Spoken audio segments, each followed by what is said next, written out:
نحمده ونصلي على رسوله الكريم اما بعد فاعوذ بالله من الشيطان الرجيم بسم الله الرحمن الرحيم رب اشرح لي صدري ويسر لي امري واحلل عقدة من لساني يفقهوا قولي۔ السلام علیکم ورحمۃ اللہ وبرکاتہ۔ ناظرین، پروگرام دعا کیجیے کے ساتھ آپ کی خدمت میں حاضر ہیں۔ آج ہم انشاءاللہ آپ کے ساتھ نماز کی دعاؤں کے بارے میں گفتگو کریں گے۔ نماز اللہ سبحانہ وتعالیٰ کی عبادت کا بہترین طریقہ ہے۔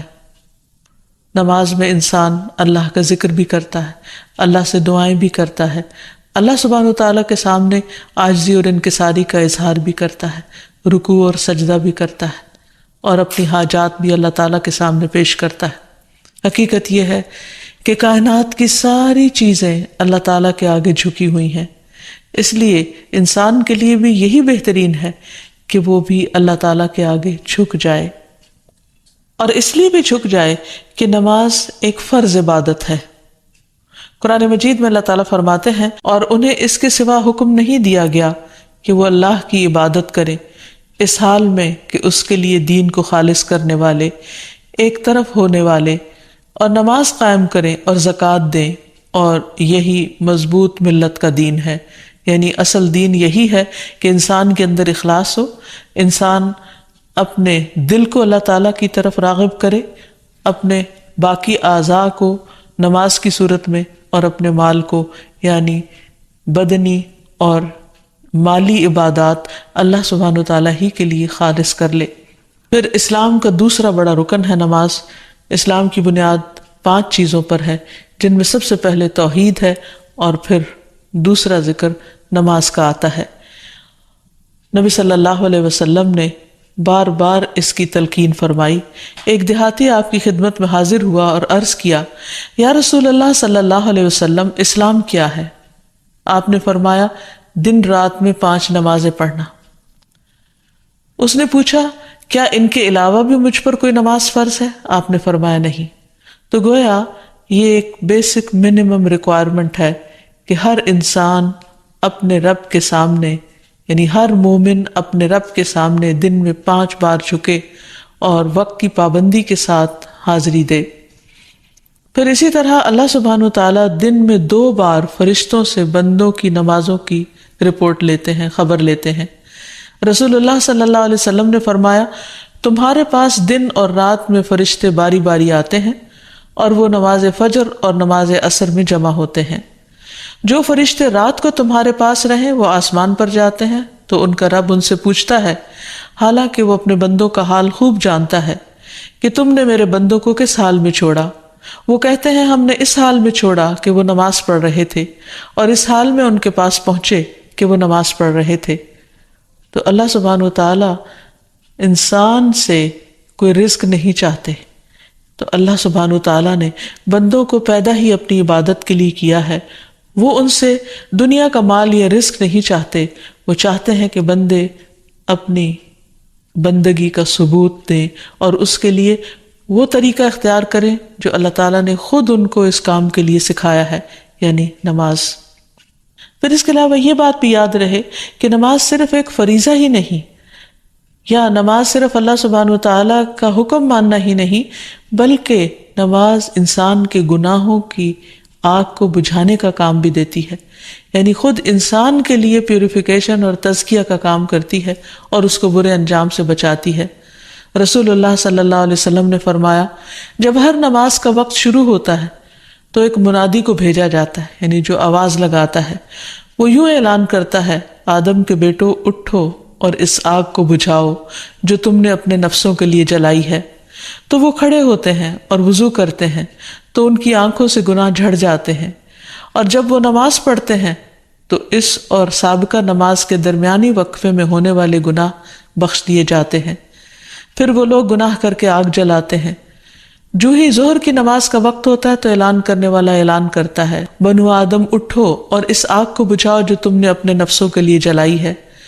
اور یہ اعلان سن کر وہ کھڑے ہوتے ہیں، وضو کرتے ہیں، نماز پڑھتے ہیں، تو اس نماز اور سابقہ نماز کے مابین ہونے والے گناہ بخش دیے جاتے ہیں، اور اسی طرح باقی تمام نمازوں کے وقت بھی ایسا ہی ہوتا ہے۔ پھر یہ بھی یاد رہے کہ قیامت کے دن انسان سے سب سے پہلا سوال نماز کے بارے میں ہوگا۔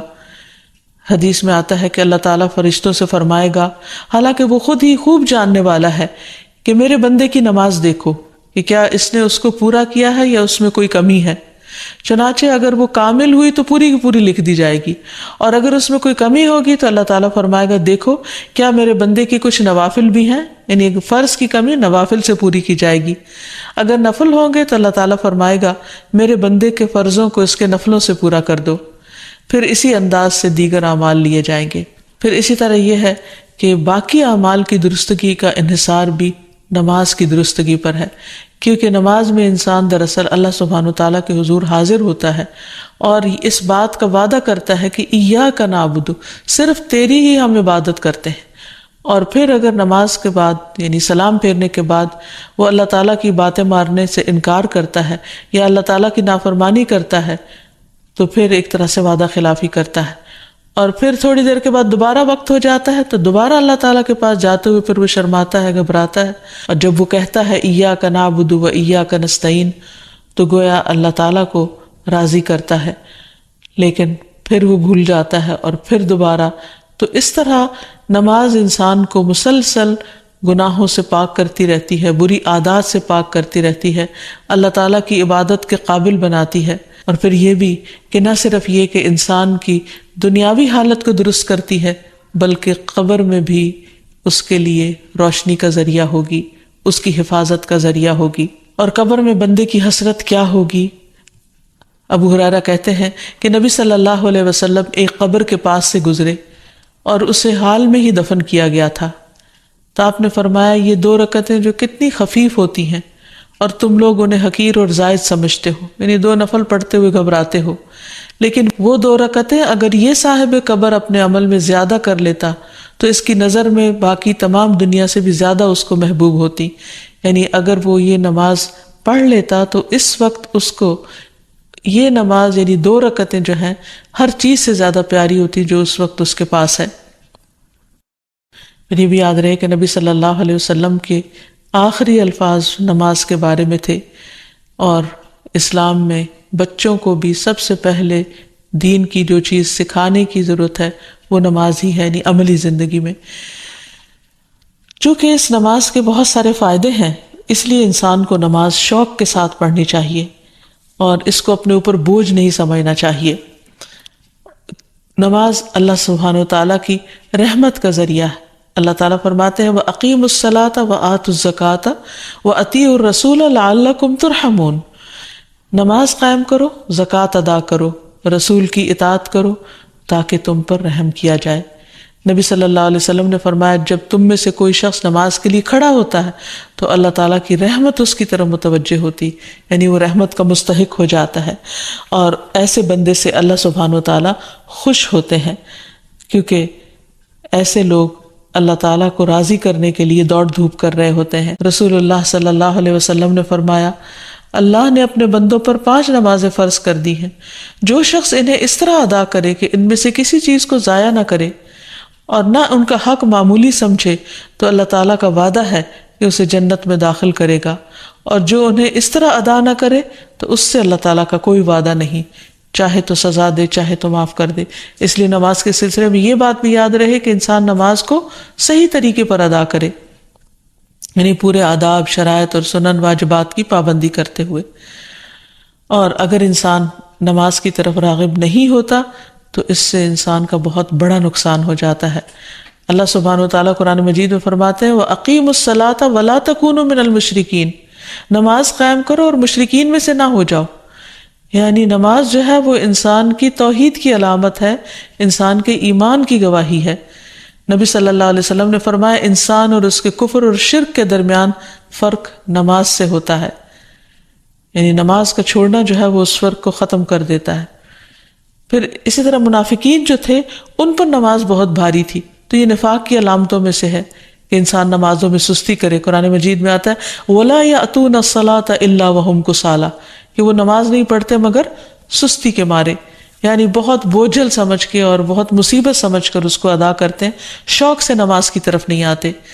پھر آپ نے یہ بھی فرمایا کہ جس نے نماز ترک کر دی، چھوڑ دی، اس کا کوئی دین نہیں، یعنی یہ دیندار ہونے کی علامت ہے۔ پھر اسی طرح آپ نے فرمایا کہ اس شخص کا کوئی ایمان نہیں جس نے نماز ادا نہیں کی۔ پھر اسی طرح یہ ہے کہ ایسے شخص سے اللہ تعالیٰ کی ذمہ داری ختم ہو جاتی ہے، یعنی حفاظت ختم ہو جاتی ہے۔ اور ایک نماز کا چھوڑنا بھی بہت بڑا نقصان ہے۔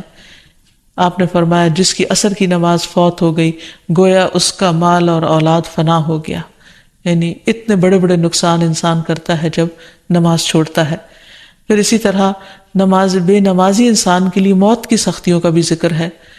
فرمایا وَالْتَفَّتِ السَّاقُ بِالسَّاقِ إِلَىٰ رَبِّكَ يَوْمَئِذٍ الْمَسَاقُ فَلَا صَدَّقَ وَلَا صَلَّىٰ وَلَٰكِنْ كَذَّبَ وَتَوَلَّىٰ، اور پنڈلی پنڈلی کے ساتھ لپٹ جائے گی، اس دن تیرے رب ہی کی طرف روانگی ہے، سو اس نے نہ تصدیق کی اور نہ نماز ادا کی، لیکن اس نے جھٹلایا اور منہ پھیرا۔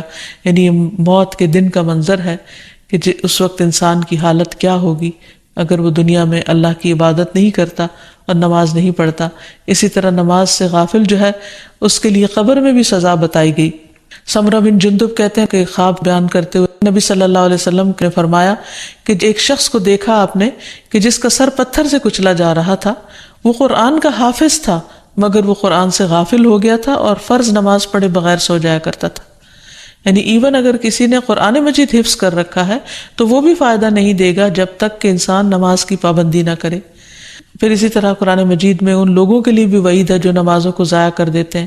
فرمایا فَوَيْلٌ لِّلْمُصَلِّينَ الَّذِينَ هُمْ عَنْ صَلَاتِهِمْ سَاهُونَ، پھر ایسے نمازیوں کے لیے ہلاکت ہے جو اپنی نماز سے غافل رہتے ہیں۔ اس آیت کی تفسیر میں مصعب بن سعد کہتے ہیں کہ میں نے اپنے والد سے کہا ابا جان، اللہ تبارک و تعالیٰ کا یہ فرمان ہے کہ الذین هم عن صلاتهم ساہون، تو ہم میں سے کون ہے جو نماز نہیں بھولتا اور کس کے دل میں خیالات نہیں گزرتے؟ تو انہوں نے کہا اس کا یہ مطلب نہیں، بلکہ اس آیت سے وقت کا ضائع کرنا مراد ہے کہ انسان فضول کاموں میں لگا رہے یہاں تک کہ نماز کا وقت چلا جائے، قضا ہو جائے یا بہت تاخیر کر دے انسان۔ اور پھر اہل جہنم سے لوگ، اور قیامت کے دن جب اہل جہنم سے یہ پوچھا جائے گا ما سلککم فی سقر، تم نے جہنم میں تمہیں کیا چیز لے گئی؟ قالوا لم نک من المصلین، تو وہ کہیں گے کہ ہم نماز پڑھنے والوں میں سے نہ تھے، ولم نک نطعم المسکین، اور ہم مسکین کو کھانا نہیں کھلاتے تھے، وکنا نخوض مع الخائضین، اور ہم بحثیں کرنے والوں کے ساتھ مل کر بحثیں کیا کرتے تھے۔ دین کو ہم نے صرف بحث مباحثے کی چیز بنا رکھا تھا، عمل کی نہیں، ایمان کی نہیں۔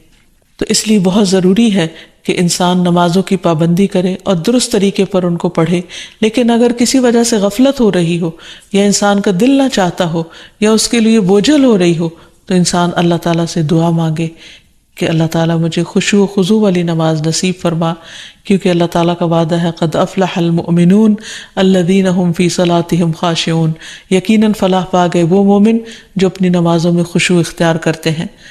اور پھر یہ دعا بھی پڑھتا رہے رب اجعلنی مقیم الصلاۃ ومن ذریتی ربنا وتقبل دعا، اے میرے رب مجھے بھی اور میری اولاد کو بھی نماز قائم رکھنے والا بنا، اے پروردگار میری یہ دعا قبول فرما لے۔ پھر اسی طرح یہ ہے کہ انسان فرض نماز کے بعد خصوصی طور پر دعا کرے کیونکہ وہ دعا کی قبولیت کا وقت ہوتا ہے۔ پھر ہر نماز کے بعد تسبیحات فاطمہ پڑھے، 33 بار سبحان اللہ، 33 بار الحمدللہ اور 34 بار اللہ اکبر۔ پھر معوذات یعنی سورۃ الاخلاص، سورۃ الفلق، سورۃ الناس پڑھے، پھر آیت الکرسی پڑھے، پھر نبی صلی اللہ علیہ وسلم کی سکھائی ہوئی دعائیں اللہم انت السلام ومنک السلام تبارکت یا ذا الجلال والاکرام، اے اللہ تو سراپا سلامتی ہے، تجھی سے سلامتی حاصل ہوتی ہے، تو بڑی برکتوں والا ہے اے جلال اور اکرام والے۔ پھر اس کے بعد رب اعنی علی ذکرک و شکرک و حسن عبادتک، اے میرے رب اپنا ذکر کرنے، شکر کرنے اور بہترین انداز میں اپنی عبادت کرنے میں میری مدد فرما۔ پھر اللہم اغفر لی ما قدمت وما اخرت وما اسررت وما اعلنت وما اسرفت وما انت اعلم به منی انت المقدم وانت المؤخر لا الہ الا انت، اے اللہ میرے سب گناہ اور میری سب خطائیں معاف کر دے، جو میں پہلے کر چکا اور جو میں نے بعد میں کی، جو چھپے ہوئے کی اور جو ظاہر میں کی، جو میں حد سے بڑھا رہا اور جن کے بارے میں تو مجھ سے زیادہ باخبر ہے۔ تو ہی نیکی اور خیر میں آگے کرنے والا اور پیچھے کرنے والا ہے، تیرے سوا کوئی معبود نہیں۔ پھر اسی طرح لا الہ الا اللہ وحدہ لا شریک لہ، لہ الملک ولہ الحمد وہو علی کل شیء قدیر۔ اللہم لا مانع لما اعطیت ولا معطی لما منعت ولا ينفع ذا الجد منک الجد۔ اللہ کے سوا کوئی معبود نہیں، وہ تنہا ہے، اس کا کوئی شریک نہیں، بادشاہت اسی کے لیے ہے اور اسی کے لیے تمام تعریفیں ہیں، اور وہ ہر چیز پر قدرت رکھنے والا ہے۔ اے اللہ جو کچھ تو نے دیا ہے اسے کوئی روکنے والا نہیں، اور جو کچھ تو نے روک دیا اسے کوئی دینے والا نہیں، اور کسی مالدار اور نصیب ور کو تیری بارگاہ میں اس کا مال فائدہ نہیں پہنچا سکتا۔ پھر ایک اور دعا ہے جو نبی صلی اللہ علیہ وسلم نماز کے بعد پڑھا کرتے تھے، ہمیں بھی اس کی پابندی کرنی چاہیے۔ اللہم انی اعوذ بک من عذاب القبر، اللہم انی اعوذ بک من عذاب النار، اللہم انی اعوذ بک من الفتن ما ظہر منہا وما بطن، اللہم انی اعوذ بک من فتنة الاعور الکذاب۔ اے اللہ میں عذاب قبر سے تیری پناہ میں آتا ہوں، اے اللہ میں عذاب جہنم سے تیری پناہ میں آتا ہوں، اے اللہ میں ظاہری اور باطنی فتنوں سے تیری پناہ میں آتا ہوں، اور اے اللہ میں اس کان دجال کے فتنے سے تیری پناہ میں آتا ہوں جو بہت بڑا کذاب ہوگا۔ تو دعا ہے کہ اللہ سبحانہ وتعالی ہمیں نماز کی حکمتوں اور فائدوں کو سمجھنے کی توفیق دے، نماز کی پابندی کی توفیق عطا فرمائے، اور قبولیت والی نمازوں کی توفیق عطا فرمائے جن میں خشوع و خضوع ہو، اللہ کی یاد ہو۔ رسول اللہ صلی اللہ علیہ وسلم نے فرمایا، ہر شخص صبح کو اٹھتا ہے تو اپنے نفس کا سودا کرتا ہے، یا تو اسے آزاد کراتا ہے یا اسے ہلاک کر دیتا ہے، یعنی یا تو اچھے کام کرتا ہے، نیکی کے کام کرتا ہے جن کی وجہ سے وہ دوزخ سے بچ جاتا ہے، یا پھر ایسے کام کرتا ہے کہ جو اس کو ہلاک کر دیں، یعنی تباہی کی طرف لے جائیں۔ اب میں چند کام جو صبح سے رات تک کرنے چاہیے جو ہمیں سنت سے پتہ چلتے ہیں، ان میں سے ایک ایک کا ذکر کروں گی، اور آپ اس کو سن کر اپنا جائزہ لیتے جائیے اور میرے ساتھ شیئر بھی کیجئے کہ کیا آپ یہ کرتے ہیں یا آپ کو کرنے کی ضرورت ہے۔ سب سے پہلی چیز کہ جو ہی ہماری آنکھ کھلے ہمیں کیا کرنا چاہیے؟ دعا پڑھنی چاہیے۔ کس کس کو یہ دعا آتی؟ الحمدللہ، لیکن سب کو نہیں آتی۔ میری گزارش ہوگی سب بہنوں سے کہ اس دعا کو خود بھی سیکھیں اور اپنے بچوں کو بھی سکھائیں۔ وہ دعا کیا ہے؟ الحمدللہ الذی احیانا بعد ما اماتنا والیہ النشور۔ اور ایک اور دعا بھی ہے، اگر وہ بھی آتی ہے تو ٹھیک، نہیں تو وہ بھی اچھا ہے۔ الحمدللہ الذی رد علی روحی واذن لی بذکرہ۔ اللہ کا شکر ہے جس نے میری روح لوٹا دی اور مجھے اپنے ذکر کی اجازت دے دی، کہ مجھے توفیق دے دی۔ کیونکہ آپ دیکھیں کتنے ہی لوگ ہیں جو سوتے ہیں تو پھر جاگتے نہیں۔ ابھی ریسنٹلی میری ایک بہت عزیز ساتھی کے ہسبینڈ کا انتقال ہوا ہے۔ وہ صبح اٹھے ہیں، فجر کے وقت نماز پڑھی ہے، اپنے معمولات کیے ہیں، پھر اشراق پڑھی ہے اور دوبارہ آرام کرنے کے لیے لیٹ گئے۔ ہم میں سے اکثر لوگ یہ کرتے ہیں نا، راتیں چھوٹی ہوتی ہیں، موسم بھی گرم ہوتا ہے، رات کو سوتے ہوئے دیر ہو جاتی ہے تو انسان پھر کیا کرتا ہے، اٹھنے کے بعد پھر لیٹ جاتا ہے، اور وہ اسی طرح لیٹ گئے ہیں لیکن پھر دوبارہ نہیں اٹھے۔ ہمیں سے کسی کو نہیں پتا کہ جب وہ سوئے گا تو دوبارہ اٹھے گا یا نہیں۔ اس لیے معمول بنا لیجئے کہ ذکر کر کے سونا ہے اور اٹھتے ہوئے بھی اللہ کا شکر ادا کرنا ہے کہ اس نے ہماری روح، ہماری جان ہمیں واپس لوٹا دی۔ تو دن کا آغاز اللہ کی حمد و ثنا، اللہ کی تعریف، اور اس بات کے ساتھ وَإِلَيْهِ النُّشُورِ کے واپس جانا ہے۔ ہماری واپسی بھی اللہ کی طرف سے، جس نے ہمیں زندہ کیا، پیدا کیا، وہی ہمیں موت دے گا۔ پھر آپ دیکھیے کہ اس کے ساتھ ہمیں یہ بھی یاد رکھنا چاہیے کہ کائنات کی ہر چیز تسبیح کر رہی ہے اللہ کی تعریف بیان کر رہی ہے۔ قیامت کے دن سب سے افضل بندے وہ ہوں گے جو کثرت سے اللہ کی تعریف کرتے ہیں، حمادون ان کو کہتے ہیں. اور ایک دفعہ الحمدللہ کہنا میزان کو نیکیوں سے بھر دیتا ہے. یعنی صبح صبح اب ہم الحمدللہ کہیں تو گویا ہم نے اپنے لیے ایک بہت بڑا ذخیرہ نیکیوں کا اکٹھا کر لیا. اور ویسے بھی شکر ادا کرنا جو ہے وہ اللہ تعالیٰ کو بہت پسند ہے. پھر آپ دیکھیں کہ جب یہ کہتا ہے نا کہ وَإِلَيْهِ النُّشُورُ کہ دوبارہ اسی کی طرف جی اٹھنا ہے، تو قبر سے بھی اٹھنا ایسا ہی ہے جیسے کوئی بستر سے اٹھتا ہے. کسی کو اچھے خواب آتے ہیں وہاں اور کسی کو نہیں آتے. قبر میں بھی کچھ لوگ تو خوشحال ہوں گے اور کچھ لوگ برے حال میں ہوں گے. بہرحال قیامت کے دن سب کو اٹھنا ہوگا. تو انسان موت کو یاد کرتے ہوئے، اپنے مقصد کو سامنے رکھتے ہوئے کہ واپسی بھی ہے، اس طرح دن کا آغاز کرے تاکہ اچھے سے آغاز کریں. اس کے بعد سب سے پہلا کام آپ کیا کریں گے؟ بیڈ ٹی پئیں یا کچھ اور کریں گے؟ نماز فجر. نماز فجر اسی وقت پڑھیں گے جب آپ فجر کے لیے اٹھیں گے. جو لوگ اس وقت نہیں اٹھتے وہ بہت بڑا نقصان کر لیتے ہیں. لہذا دن کا آغاز فجر کی نماز سے. فجر کی نماز پہلی نماز ہے صبح کی، اس کی بڑی امپورٹنس ہے. اللہ تعالیٰ نے بندوں پر 5 نمازیں فرض کی ہیں، اور رسول اللہ صلی اللہ علیہ وسلم نے فرمایا جس نے انہیں ادا کیا اور ان کا حق ہلکا سمجھتے ہوئے ان میں سے کچھ ضائع نہ کیا تو اللہ تعالیٰ کا اس کے لیے قیامت کے دن یہ عہد ہے کہ اس کو جنت میں داخل فرمائے. اور جس نے ان کو ادا کیا مگر ان کا حق ہلکا سمجھتے ہوئے، معمولی چیز سمجھتے ہوئے نماز کو ان میں سے کچھ ضائع کر دیا، تو اللہ کا کوئی وعدہ نہیں، چاہے تو عذاب دے چاہے تو معاف کر دے. تو اس لیے دن کا آغاز اللہ کی نافرمانی سے نہیں کرنا. کس سے کرنا؟ فرما برداری سے. اور فرما برداری میں پہلی فرما برداری نماز. پہلا سوال قیامت کے دن نماز کا ہوگا. اگر اسی ٹیسٹ میں فیل ہو گئے تو آگے اور مشکلات ہو جائیں گی. اللہ سبحانہ وتعالی دن میں 2 بار فرشتوں سے بندوں کی نماز کے بارے میں خبر لیتے ہیں، ایک فجر اور ایک عصر. وہ پوچھتے ہیں جب تم گئے تھے ان کے پاس تو کیا کر رہے تھے؟ فرشتے بتاتے ہیں وہ نماز پڑھ رہے تھے. جب تم نکلے تو کیا کر رہے تھے؟ کیونکہ عصر اور فجر میں شفٹ چینج ہوتی ہے فرشتوں کی. عصر کے وقت رات کے فرشتے آ جاتے ہیں ڈیوٹی پر، اور فجر کے وقت دن کے فرشتے آ جاتے ہیں. تو وہ بتاتے ہیں کہ ہم نے انہیں اس حال میں چھوڑا کہ وہ نماز پڑھ رہے تھے، اور اس حال میں ان کے پاس پہنچے کہ وہ نماز پڑھ رہے تھے. فجر کی نماز کے بارے میں آتا ہے وہ آدمی ہرگز آگ میں نہیں جائے گا جس نے سورج نکلنے سے پہلے اور سورج کے غروب ہونے سے پہلے نماز پڑھی، یعنی فجر اور عصر. رسول اللہ صلی اللہ علیہ وسلم نے یہ بھی فرمایا کہ جس نے صبح کی نماز پڑھی وہ شام تک اللہ کے ذمے ہے، یعنی اللہ کی حفاظت میں ہے.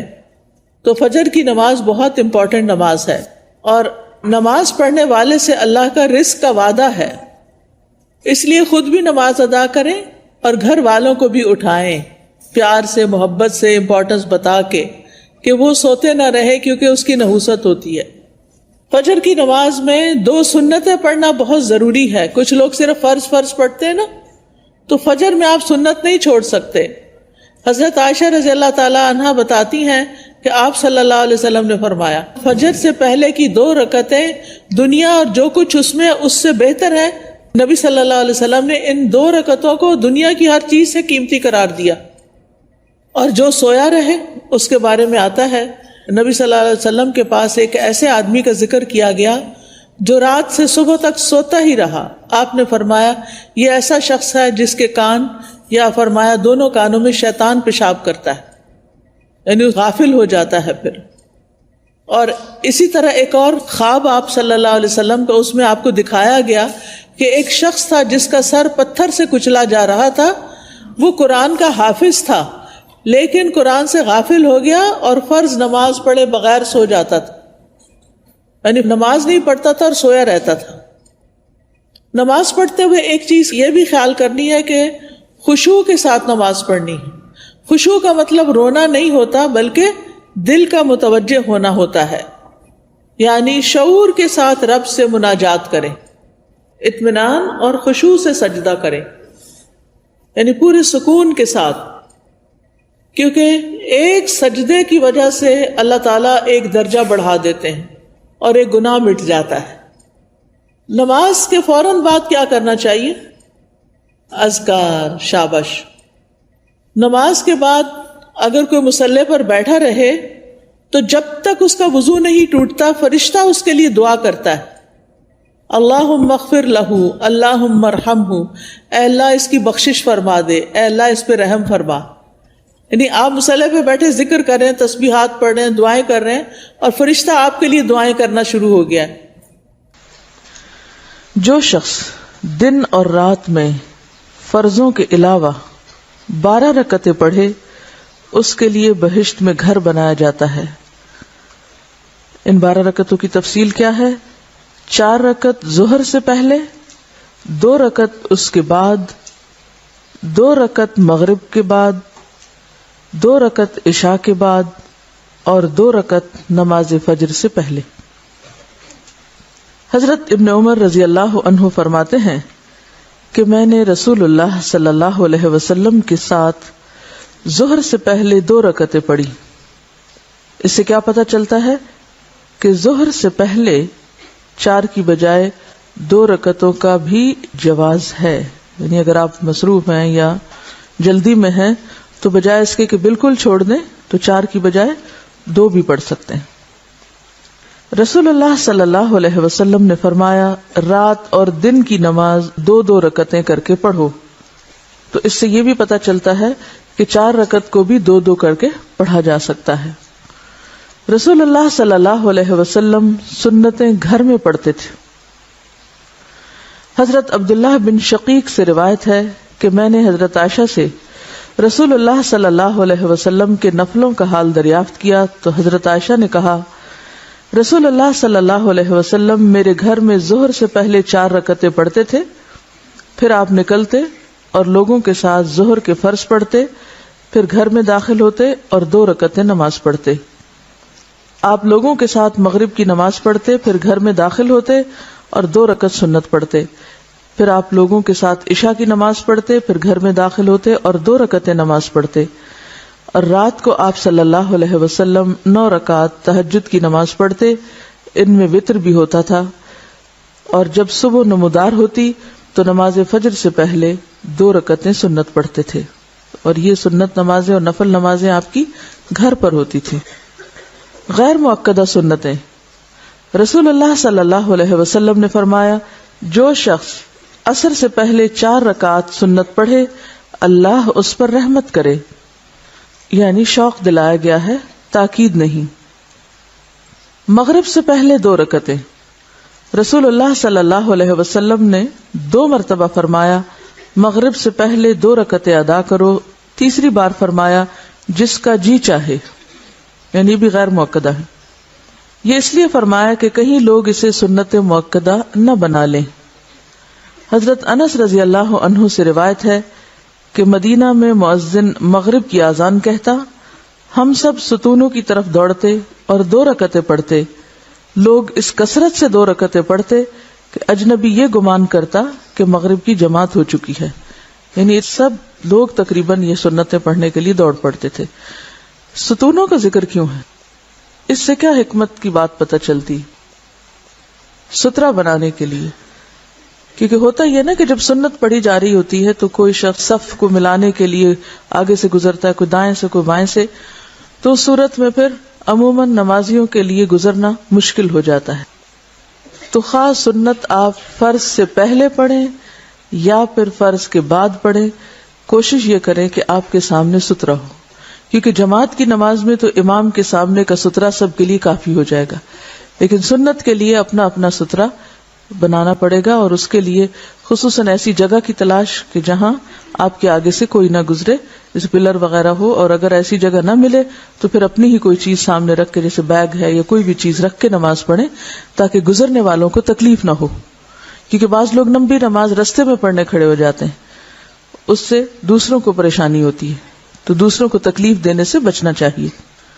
اور یہ جو 2 رکعت مغرب سے پہلے اگر آپ کو کبھی عمرے پہ جانے کا اتفاق ہوا ہو تو مسجد نبوی اور حرم پاک میں مغرب کی اذان ہوتے ہی لوگ کھڑے ہو جاتے ہیں جماعت سے پہلے یہ 2 رکعتیں پڑھنے. مرثد بن عبداللہ رحمۃ اللہ علیہ حضرت عقبہ رضی اللہ عنہ کے پاس آئے اور کہا کیا یہ عجیب بات نہیں کہ ابو تمیم رضی اللہ عنہ مغرب کی نماز سے پہلے 2 رکعتیں پڑھتے ہیں؟ عقبہ رضی اللہ عنہ نے کہا کہ ہم بھی رسول اللہ صلی اللہ علیہ وسلم کے زمانے میں پڑھتے تھے. اس نے پوچھا اب کیوں نہیں پڑھتے؟ کہنے لگے کہ مصروفیت ہے. یعنی اس بات کا ثبوت تو ہے کہ یہ پڑھی جا سکتی ہیں، لیکن اگر کوئی شخص مصروفیت کی وجہ سے نہ پڑھ سکے تو اس کی رخصت ہے، گنجائش ہے. جمعہ کے بعد کی سنتیں. نبی صلی اللہ علیہ وسلم نے فرمایا جب تم جمعہ کے بعد نماز پڑھنا چاہو تو 4 رکعت ادا کرو. معلوم ہوا کہ جمعہ کے بعد 4 رکعت سنت پڑھنی چاہیے، اور اگر کوئی 2 رکعتیں بھی پڑھ لے تو جائز ہوگا. حضرت ابن عمر رضی اللہ عنہ روایت کرتے ہیں کہ رسول اللہ صلی اللہ علیہ وسلم جمعہ کے بعد کچھ نماز نہیں پڑھتے تھے، یہاں تک کہ اپنے گھر آتے تو 2 رکعت پڑھتے. بعض علماء نے یہ تطبیق دی ہے. تطبیق کا کیا معنی ہوتا ہے؟ تطبیق مطابقت پیدا کرنا، یعنی کنٹرڈکشن دور کرنا، کہ مسجد میں 4 سنتیں 2 کر کے پڑھے اور اگر گھر میں آ کے پڑھے تو 2 سنتیں پڑھے. ٹھیک ہے؟ یعنی آپ دیکھیے کہ یہ جو اوپر 2 تطبیق ہے نا، تو ایک آپ صلی اللہ علیہ وسلم کا قول ہے کہ اگر کوئی جمعہ کے بعد نماز پڑھنا چاہے تو 4 رکعتیں پڑھے. لیکن آپ کا عمل کیا تھا گھر میں کہ آپ نے گھر میں 2 رکعت پڑھی. تو علماء نے کیا کہا کہ مسجد میں پڑھنا چاہے تو 4 پڑھے، گھر پڑھے تو آپ کی سنت کی پیروی میں 2 پڑھ لی. فجر کی سنتوں کی فضیلت. حضرت عائشہ کہتی ہیں کہ رسول اللہ صلی اللہ علیہ وسلم نے فرمایا فجر کی 2 سنتیں دنیا اور جو کچھ دنیا میں ہے اس سے بہتر ہیں. فجر کی 2 سنتیں دنیا اور جو کچھ دنیا میں ہے اس سے بہتر ہیں. حضرت عائشہ رضی اللہ عنہا سے روایت ہے کہ رسول اللہ صلی اللہ علیہ وسلم نوافل یعنی سنن میں سے کسی چیز پر اتنی محافظت اور مداومت نہیں کرتے تھے جس قدر فجر کی 2 سنتوں پر کرتے تھے. رسول اللہ صلی اللہ علیہ وسلم فجر کی 2 سنتیں پڑھتے تو دائیں پہلو پر لیٹتے. فجر کی سنتیں فرضوں کے بعد بھی پڑھ سکتے ہیں. اگر آپ ایسے وقت مسجد پہنچے کہ جماعت کھڑی ہو گئی ہو اور آپ نے سنتیں نہ پڑھی ہوں تو اس وقت سنتیں مت پڑھیں، کیونکہ رسول اللہ صلی اللہ علیہ وسلم نے فرمایا جب نماز کی اقامت ہو جائے تو فرض نماز کے علاوہ کوئی نماز نہیں ہوتی. اس لیے اگر جماعت کھڑی ہو تو سنت چھوڑ دیں، فرض پڑھیں اور فرض کے بعد سنت پڑھ لیں. اور اگر آپ گھر میں ہی نماز پڑھیں جیسے خواتین اور آپ کی آنکھ دیر سے کھلی ہے، وقت صرف اتنا ہے کہ یا تو سنت پڑھیں گے یا فرض، تو پھر دونوں میں چوائس کس کی ہوگی؟ فرض کی. فرض اپنے وقت پہ پڑھ لیں اور سنت سورج نکلنے کے بعد پڑھ لیں. ایسی صورت میں آپ جماعت میں شامل ہو جائیں، فرض پڑھ کر سنتیں پڑھ لیں. چنانچہ رسول اللہ صلی اللہ علیہ وسلم نے ایک شخص کو صبح کی فرض نماز کے بعد 2 رکعتیں پڑھتے ہوئے دیکھ کر فرمایا صبح کی نماز 2 رکعتیں ہیں، تم نے مزید 2 رکعتیں کیسے پڑھی؟ اس شخص نے جواب دیا میں نے 2 رکعتیں سنت نہیں پڑھی تھی، اب ان کو پڑھا ہے. یہ سن کر آپ صلی اللہ علیہ وسلم خاموش ہو گئے. تو آپ کی خاموشی کیا تھی؟ آپ کی رضامندی. اور ایسی حدیث جس میں آپ کسی عمل پر خاموشی اختیار کریں وہ کیا کہلاتی؟ تقریری حدیث کہلاتی. ایک شخص مسجد میں آیا، رسول اللہ صلی اللہ علیہ وسلم صبح کے فرض پڑھ رہے تھے. اس نے مسجد کے ایک کونے میں 2 رکعتیں سنت پڑھی، پھر جماعت میں شامل ہوا. جب آپ نے سلام پھیرا تو فرمایا تو نے فرض نماز کس کو شمار کیا، جو اکیلے پڑھی تھی یا اس کو جو ہمارے ساتھ پڑھی؟ تو اس سے کیا پتہ چلتا ہے کہ جب فرض ہو رہے ہوں تو پھر سنتیں ادا نہیں کی جائیں گی. نمازوں کی رکعات. نماز فجر 2 سنتیں 2 فرض یعنی کل 4 رکعتیں. نماز ظہر 4 سنتیں 4 فرض 2 سنتیں. نماز ظہر 10 رکعتیں ہوئیں. نماز عصر 4 فرض. نماز مغرب 3 فرض 2 سنتیں 5 رکعتیں ہوئیں. نماز عشاء 4 فرض اور 2 سنتیں 6 رکعتیں ہوئیں. نماز وتر دراصل رات کی نماز ہے جو تہجد کے ساتھ ملا کے پڑھی جاتی ہے. جو لوگ رات کو اٹھنے کے عادی نہ ہوں وہ وتر بھی نماز عشاء کے ساتھ ہی پڑھ سکتے ہیں۔ رسول اللہ صلی اللہ علیہ وسلم نے فرمایا من خاف اللہ یقوم من آخر اللیل فلیوتر اولہ، جسے خطرہ ہو کہ رات کے آخری حصے میں نہیں اٹھ سکے گا وہ اول شب ہی وتر پڑھ لے۔ لیکن کہیں یہ نہ سمجھیں کہ وتر عشاء کی نماز ہے، وہ عشاء کی نماز کا حصہ نہیں ہے، ٹھیک ہے، وہ تہجد کی نماز کا حصہ ہے۔ اگر کوئی تہجد نہ پڑھے کیونکہ تہجد نفلی نماز ہے تو وتر سونے سے پہلے بھی پڑھ سکتا ہے۔ اب آپ دیکھیے کہ یہاں انہوں نے صرف فرض اور سنتیں لکھی، نفل نہیں لکھے۔ تو نفل جو ہے وہ اس کی اصل کیا ہے کہ وہ ایسی عبادت ہے جو دل کی خوشی سے کی جاتی ہے اور اس کی کوئی تعداد متعین نہیں، آپ جتنے چاہیں پھر پڑھتے جائیں۔ اسی لیے یہاں لکھا ہے کہ کوئی یہ خیال نہ کرے کہ ہم نے نماز کی رکعتیں کم کر دی، یعنی فرائض اور سنتیں گنلی، نفل چھوڑ دیے۔ نوافل اپنی خوشی اور مرضی کی عبادت ہے۔ رسول اللہ صلی اللہ علیہ وسلم نے کسی کو پڑھنے کے لیے مجبور نہیں کیا، اس لیے ہمیں کوئی حق نہیں کہ ہم اپنے نفلوں کو فرضوں کا ضروری اور لازمی ضمیمہ بنا ڈالیں۔ فرضوں کے ساتھ آپ کی نفل عبادت یعنی سنتیں آ گئی ہیں جس سے نماز پوری اور مکمل ہو گئی۔ لہذا اگر کوئی شخص یہ پڑھنا چاہے تو پڑھ لے، اگر نہیں پڑھنا چاہے تو نماز ہو جائے گی۔ ہمارے ہاں بہت سے لوگ نماز کیوں نہیں پڑھتے؟ کس لیے نہیں پڑھتے؟ لمبی بہت ہوتی، وہ سنتے ہی گھبرا اٹھتے ہیں کہ اتنی لمبی نماز کیسے پڑھیں۔ اور بعض لوگ نوافل کو بھی کس درجے میں پڑھتے ہیں؟ فرض کے درجے میں پڑھتے ہیں کہ وہ نوافل بھی کبھی نہیں چھوڑیں گے۔ نوافل بہت پسندیدہ کام ہے، اس میں کوئی شک نہیں، اور خوش قسمتی ہے اس شخص کی جس کو کثرت سے نوافل پڑھنے نصیب ہوں۔ لیکن اگر کوئی شخص خود ایسا کر رہا ہے تو سب کو اس کا پابند نہ کرے، اور خصوصاً بچوں کو، کیونکہ ابتدا میں اگر بچوں کو ہلکی نماز کا عادی کریں اور پھر ان کے اندر شعور پیدا ہو اور نماز کا شوق اور نماز کا فائدہ انہیں پتہ چلے کہ سجدوں کی کثرت کتنی فائدہ مند ہے، تو پھر وہ اپنی خوشی سے پڑھیں۔ اور نفل ہے ہی کون سی عبادت جو مجبوری سے پڑھی جائے، جو دل کی خوشی سے پڑھی جائے؟ تو وہ نوافل کیا نوافل ہوئے جن میں دل کی خوشی شامل نہ ہو۔ تو جو چیز جس مقام پہ ہے اسے اسی مقام پہ رکھنا چاہیے، اسے نہ اس سے بڑھانا چاہیے اور نہ گھٹانا چاہیے، ٹھیک ہے۔ تہجد، قیام اللیل، قیام رمضان اور وتر۔ حضرت ابو امامہ رضی اللہ عنہ روایت کرتے ہیں کہ رسول اللہ صلی اللہ علیہ وسلم نے فرمایا علیکم بقیام اللیل فإنہ دأب الصالحین قبلکم وہو قربۃ لکم الی ربکم ومغفرۃ للسیئات ومنہاۃ عن الاثم۔ تہجد ضرور پڑھا کرو کیونکہ وہ تم سے پہلے صالحین کی روش ہے، یعنی شروع سے نیک لوگوں کا طریقہ چلا آیا ہے، اور تمہارے لیے اپنے رب کی قرب کا وسیلہ، گناہوں کے مٹنے کا ذریعہ اور گناہوں سے بچنے کا سبب ہے۔ یعنی اس کے فائدے کیا ہیں؟ نمبر 1، اللہ تعالیٰ کا قرب نصیب ہوتا ہے۔ نمبر 2، گناہ معاف ہوتے ہیں، مٹتے ہیں۔ نمبر 3، آئندہ گناہوں سے بچنے کی طاقت پیدا ہوتی ہے انسان کے اندر۔ حضرت ابو ہریرہ رضی اللہ عنہ روایت کرتے ہیں کہ رسول اللہ صلی اللہ علیہ وسلم نے فرمایا اس شخص پر اللہ کی رحمت ہو جو رات کو اٹھا، پھر نماز پڑھی اور اپنی عورت کو جگایا، یعنی بیوی کو جگایا، پھر اس نے نماز پڑھی، پھر اگر عورت نہ جاگی تو اس کے منہ پر پانی کے چھینٹے مارے۔ اس عورت پر اللہ کی رحمت ہو جو رات کو اٹھی، پھر نماز پڑھی اور اپنے خاوند کو جگایا، پھر اس نے نماز پڑھی، پھر اگر خاوند یعنی غلبہ نیند کی وجہ سے نہ جاگا تو اس کے منہ پر پانی کے چھینٹے مارے۔ یعنی خیرخواہی کی انتہا ہے کہ آخری درجے تک ایک دوسرے کو نیکی اور تقوی کے کاموں میں آگے بڑھانے کا جذبہ۔ تو اس سے یہ بات پتہ چلتی ہے کہ نیکی کے کاموں میں انسان کو تنہا نہیں نکلنا چاہیے، گھر والوں کو ساتھ لے کر نکلنا چاہیے۔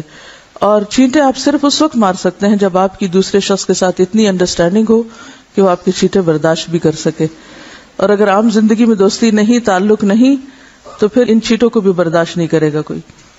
حضرت ابو ہریرہ رضی اللہ عنہ کہتے ہیں میں نے رسول اللہ صلی اللہ علیہ وسلم سے سنا، آپ فرماتے تھے فرض نماز کے بعد سب نمازوں سے افضل نماز تہجد ہے۔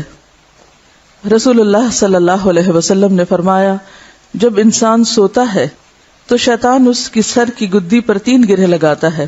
اب یہ گرہ کس طرح کی ہوتی ہے کوئی مادی چیز نہیں ہے. مراد یہ ہے کہ شیطان انسان پر غلبہ پانے کی اور اس کو اپنے کنٹرول میں رکھنے کی کوشش کرتا ہے اور کہتا ہے کہ رات بڑی لمبی ہے.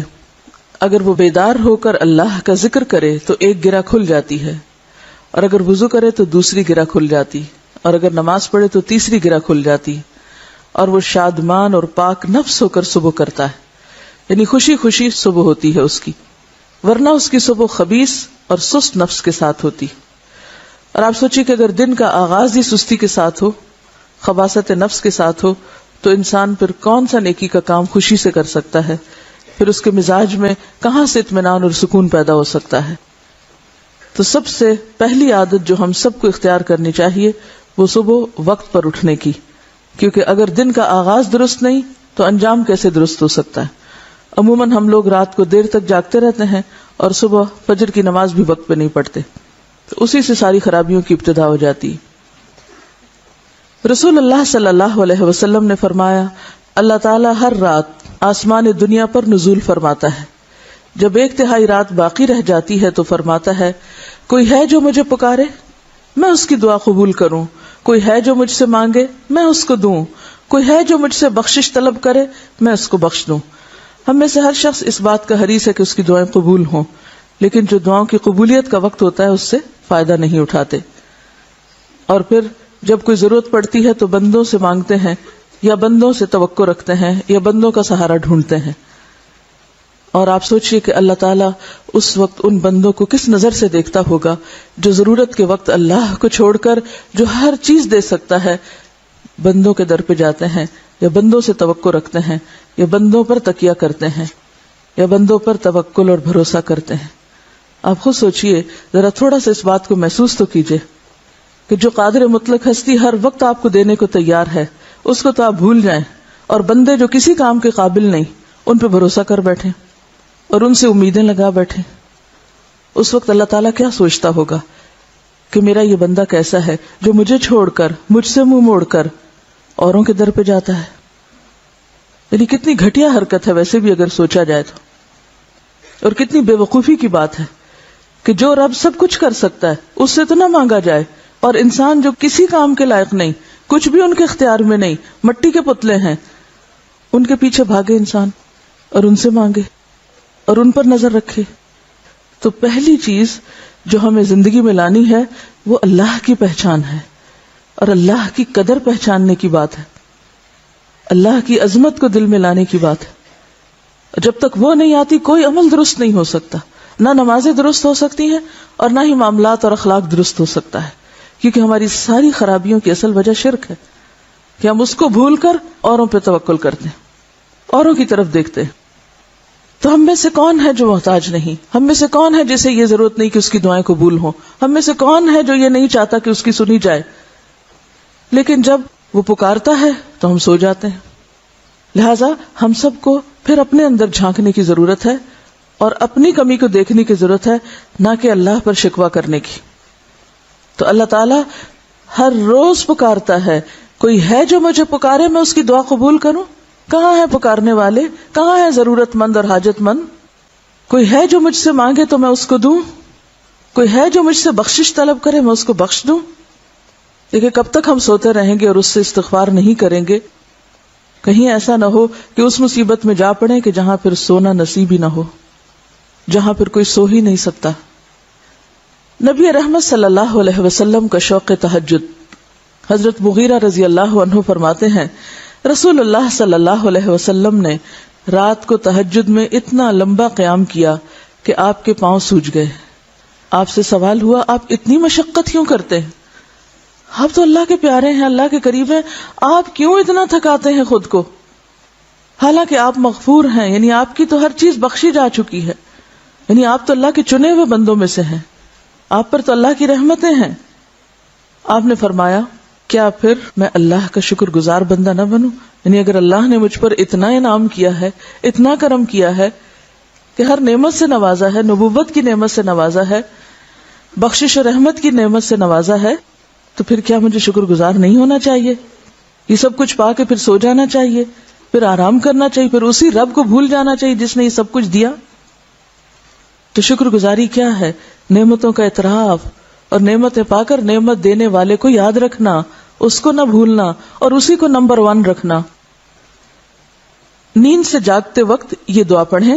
حضرت عائشہ رضی اللہ عنہا فرماتی ہیں کہ رسول اللہ صلی اللہ علیہ وسلم جب رات کو بستر سے تہجد کے لیے اٹھتے تو یہ دعا پڑھتے: اللہ اکبر 10 بار، الحمدللہ 10 بار، سبحان اللہ و بحمدہ 10 بار، سبحان الملک القدوس 10 بار، استغفر اللہ 10 بار، لا الہ الا اللہ 10 بار، اور پھر اللہم اعوذ بک من ضیق الدنیا و ضیق یوم القیامہ 10 بار۔